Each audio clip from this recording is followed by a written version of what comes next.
Seiring berkembangnya informasi di masyarakat sekarang ini, informasi digital, kami pun rakyat sekarang ini sudah belajar juga tentang masalah pandemi ini. Dan dari awal kejadian saya, mungkin Bapak tahu itu sama Dr. Louis, ya, kami sampai hari ini kami menunggu adanya diskusi debat terbuka antara dua pihak atau dua mazhab dokter yang pro tentang COVID dan vaksinasi, dan yang anti vaksinasi. Ya, karena masing-masing punya data. Saya di sini berbicara, saya kira tadi saya ditemui oleh Pak Menterinya.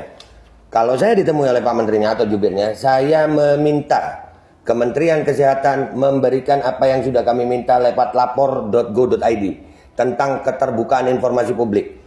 Dan itu kami juga sudah melayangkan surat ke Ombudsman. Ombudsman juga akhirnya merekomendasi. Artinya di sini ada beberapa hal yang kami perlu pertanyakan masalah pandemi. Yang pertama masalah PCR, keakuratan PCR. Yang kedua masalah efikasi vaksin. Yang ketiga masalah kontrak vaksin pemerintah Indonesia dengan produsen vaksin. Dan penggunaan EUA, Emergency Use Authorization. Kenapa harus dimandatorikan? Kenapa harus didaruratkan? Dan masalah penggunaan vaksin anak untuk sebuah penyakit yang tingkat kesembuhannya 99,sekian%, kenapa anak harus diintimidasi dengan vaksin? Anak Indonesia bukan anak yang penyakitan. Anak Indonesia anak yang sehat. Dan tidak sedikit, Pak. Kami sekali lagi tidak anti vaksin. Kami anti pemaksaannya. Andai kata vaksin ini dilakukan secara sukarela, kami tidak seperti ini, Pak. Kami jadi curiga dengan isi vaksin justru karena adanya kebijakan-kebijakan yang merubah negara demokrasi Pancasila ini, yang mana demokrasi Pancasila ini berbeda Tuhan, kita harus toleransi, Pak. Tapi dengan adanya vaksinasi, rakyat Indonesia sekarang ini, perbedaan vaksinasi sudah ada diskriminasi dan intimidasi. Kami sudah sering, Pak, melihat kesian rakyat didatangi ke rumah-rumah dengan pakaian seragam tentara. Itu belum sakit udah sakit duluan, takut. Iya, kayak datengin maling. Ini masalah vaksinasi mentinya. Iya, Kementerian Kesehatan loh ini. Kenapa, apa hubungannya dengan TNI? Dan saya juga mau tanya, Pak, ini termasuk saya kepingin Kemenkes siapkan waktu. Kami mau diskusi debat terbuka dengan Kemenkes dengan data dan fakta, bukan hanya seperti ini. Siapkan waktunya, disiarkan untuk seluruh rakyat Indonesia. Kami akan datang dengan tim terbaik kami. Kami akan bongkar semua data kami. Dan silakan Kemenkes bantah. Dan saya menuntut hari ini ada perjanjian tertulis antara saya dan Kemenkes.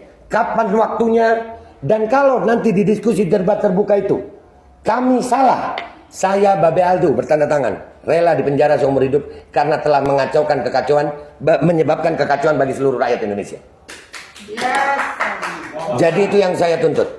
Saya tuntut adanya, kan kita di negara demokrasi, Pak. Bapak menerima kami dengan baik, kami pun senang ini, Pak. Alhamdulillah, ini yang kami cari dari beberapa waktu. Saya berteriak-teriak di medsos, tapi lucu, Pak. Saya berteriak di medsos bukannya dipanggil, tapi dibungkam. Medsos saya dihilangkan, bikin lagi, dibungkam lagi, bikin lagi. Kalau saya memang melanggar hukum dengan kalimat dan narasi saya, kenapa saya nggak dipanggil polisi? Kenapa pihak Kemenkes tidak mau memanggil saya? Apakah memang karena saya benar tapi didiamkan? Atau kalian tahu apa? Nah, ini yang perlu kami diskusikan. Kehadiran kami di sini sekarang ini, Pak, khususnya kami ini yang masalah vaksinasi.